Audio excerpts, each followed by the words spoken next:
expertiză care este invocat, nu am voie să dau niciun fel de detaliu. Dar mai mult de atâta, ca să vă gândiți, de astăzi, atât a fost prima zi când am avut acces la dosar. Bineînțeles, am văzut o mică parte. O să fie foarte puține chestiile care eu o să am voie să vorbesc.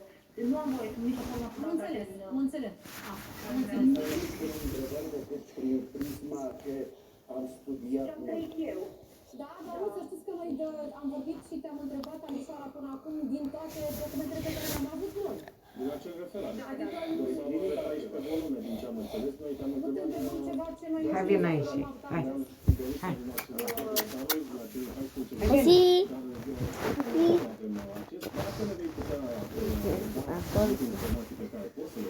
Chiar te rugăm dacă ai avut acces la dosar. De ce avem Am înțeles asta.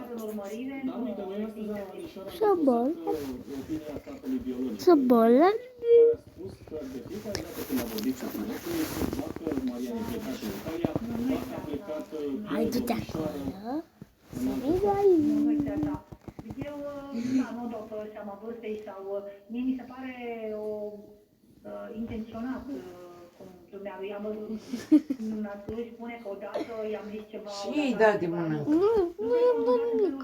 Dumnealui și poate confirma și mama soțului că...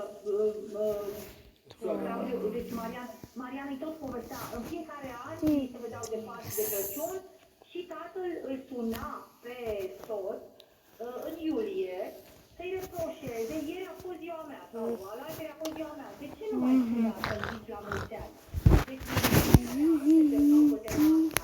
nu mai vorbeau iară până la Crăciun, știu, suna mulți ani, dar mama pot să facă toate astea, tatăl biologic vine la voi acasă, Marian era deja a dispărut. Nu, vedeți, m-a sunat, vreau să vorbesc cu, măi, de ce nu sună, de ce nu răspunde Claudiu? Păi, să știți că a plecat în aprilie, deci a sunat în iunie. Așa. Iulie, deci nu știu exact în iunie, cred că în iulie, dar nu știu sigur. A sunat și a zis, păi, cum așa, cum adică a plecat de atunci și tu nu știu, înseamnă că e în Anglia, la maică sa. Nu, că eu vorbesc mereu cu maică sa la telefon, vă jur că exact așa m-a fost. A vorbesc mereu cu maică sa la telefon și nu este în Anglia. N-are cum. Mariana ce zice, adică mătușa. Și ce nu știe, toți... Păi și atunci unde se știe tatăl de că a plecat cu o elevă? Că asta ne-a spus. Păi, da. Ulterior, probabil că a vorbit, deoarece ei țin legătura, au ținut legătura cu...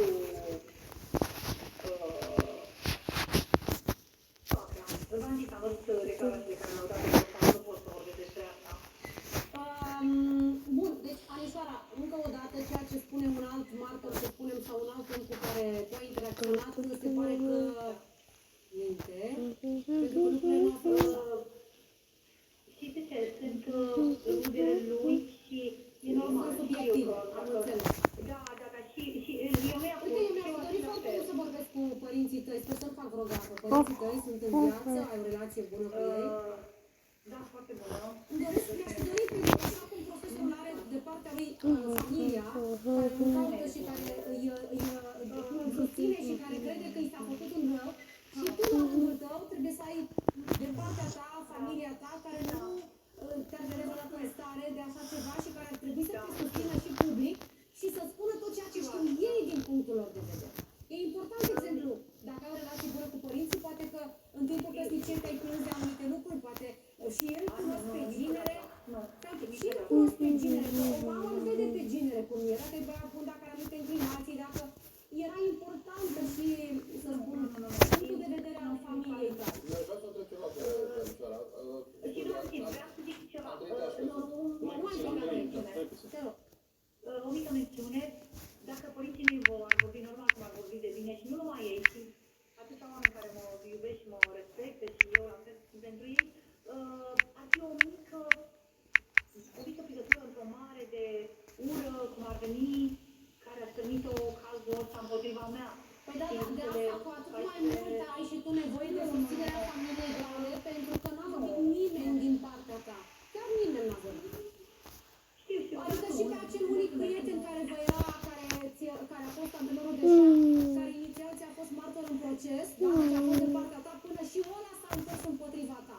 Deci era bine ca în spațiu public, cel puțin mediatic, să ai și tu pe cineva de partea ta la nivel de percepție publică. Cum toată lumea că nu ești singură, că nu ești a nimănui, că nu ai rămas de frunză în vânt și că nu poate să dea toată lumea cum vrea în tine. Eu acum vorbesc cum percep eu lucrurile, poate doar că am nu sau nu bine. În primul rând, îți mulțumesc că ești cu noi și noi facem tot posibilul Eu să vă fim mulțumesc alături. foarte mult. Aș vrea să te întreb, pentru că mie mi se pare ciudat, un tată care pleacă, fuge, ok, s-a certat, nu se înțelege cu nevasta, fuge, pleacă într-o altă lume, dar totuși, mi se pare ciudat că el nu ia legătura, n-a luat legătura cu copilul. Aici, din punct de vedere emoțional, mi se pare dubios, pentru că un om, oricât ar fi el de detașat de soție, de mama copilor, totuși el încearcă, se duce către copii, oricum ar fi fost. Aici mi se pare ciudat. Poți să ne spui ceva vis-a-vis de relația lui cu copilul? Da, s-a înțeles bine. Da, era o discuție, vă dați seama, nu poți așa o... Ei știa că el știa că sunt bine îngrijiți și sunt în siguranță și de aceea stătea liniștit, probabil. Nu... Anișara, Nu asta este... am o întrebare pentru tine. Și o să te rog să fii foarte atent ori de câte ori vorbești cu mine, pentru că nu știu ce nicio de captare. Dar ai nevoie să-ți înțelegi dincolo de anchetă situația în care te afli. Nu te rog de